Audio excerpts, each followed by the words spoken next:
Fischer RC One 86 GT. I am curious how this compares to the Deacon 84.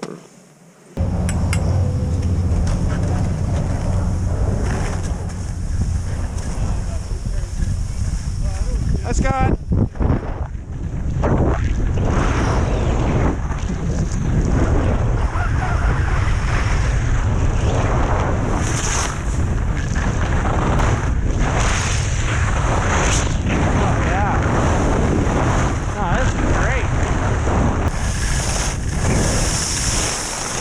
Feels way more like an all-mountain ski than a carving ski, which I think is good.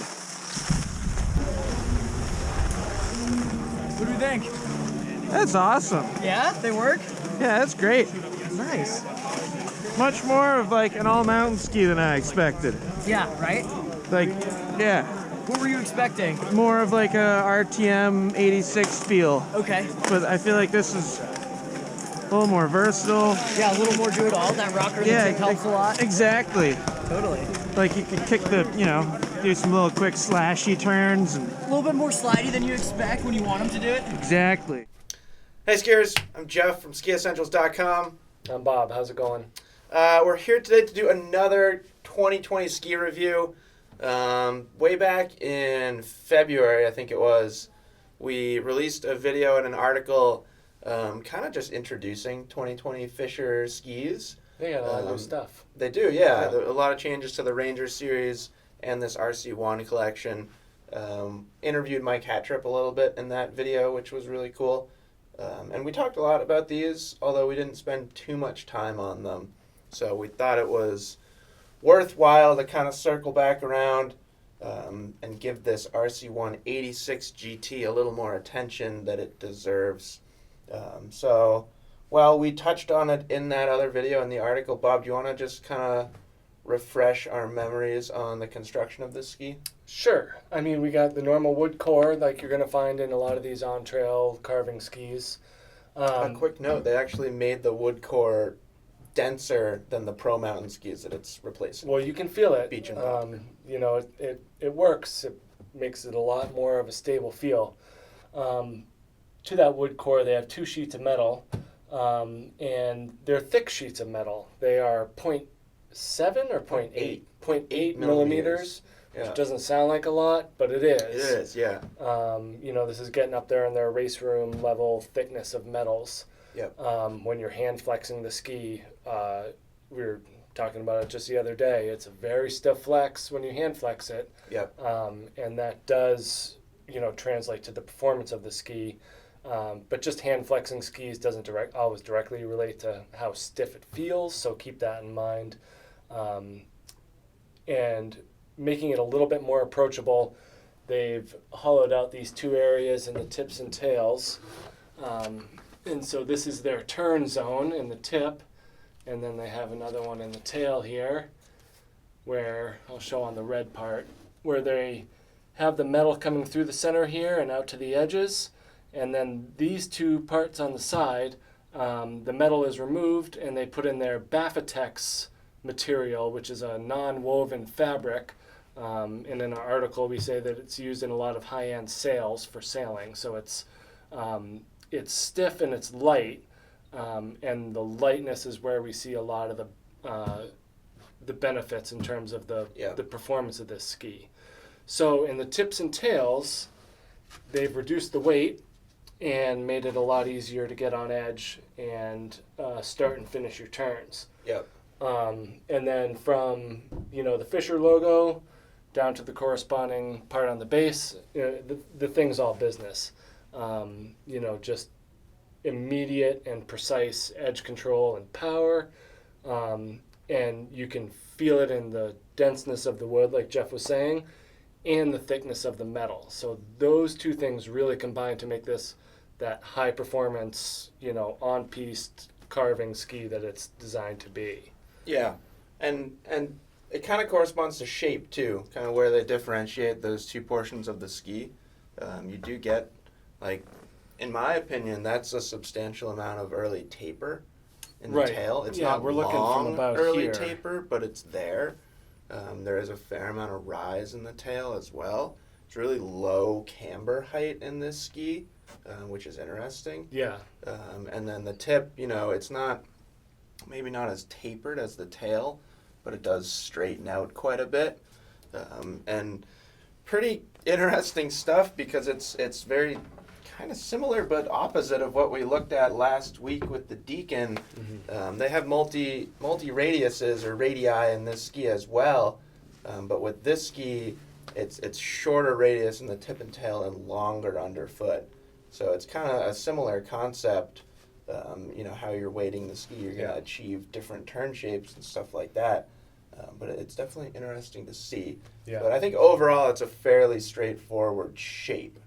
And I think as subtle and slight as it might be, I think the rocker and the tips and tails and that early taper really helps with performance. Yeah. So speaking of performance, what do you think? Yeah, I mean, well, I was just going to touch on that low camber that you were just talking about, which for, this on-trail performance really helps just roll edge to edge. Yep. You don't have to load the whole thing up to get a ton of power out of it. That camber being closer to the snow gives you a little bit of help without having to really load it up. So, while experts will enjoy it, your high intermediate advanced skiers aren't going to be, blown out of the water by this thing and the amount of energy like a higher camber ski. Yep. They just tend to be very snappy and poppy, and this has more of a rolling behavior to it. I think the stiffness gives it some good responsiveness on firm snow. Yep. But yeah, like you're saying, it's not like an overwhelming feeling. Pretty darn powerful though. Yeah. Yeah. You can.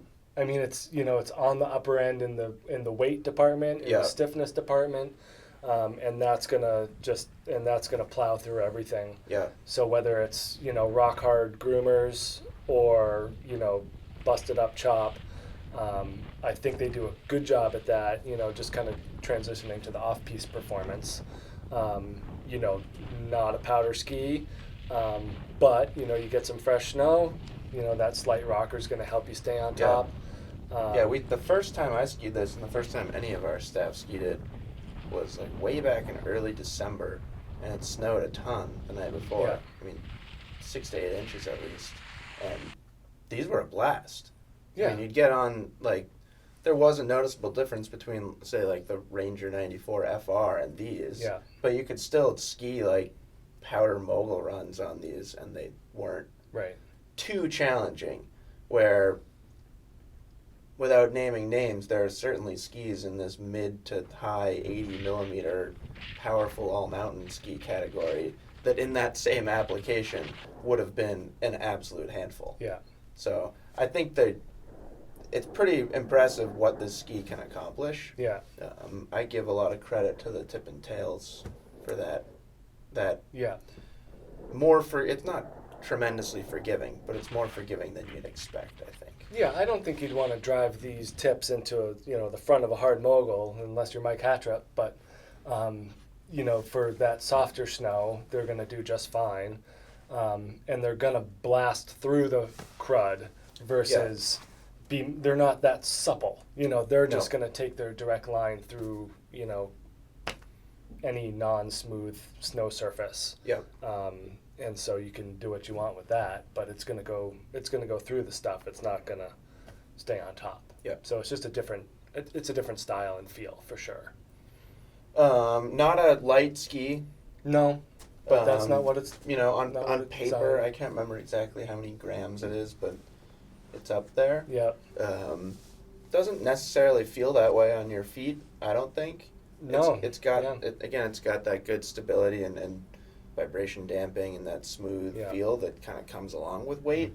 But I think by focusing the mass more under your feet and then taking some weight out of the tips and tails, it feels lighter than it really is. Yeah, and they call that their turn zone. Yeah. That tip and tail cutout. So that's where you're going to get your better initiation and easier completion of the turns. So it doesn't feel like you're on a race ski.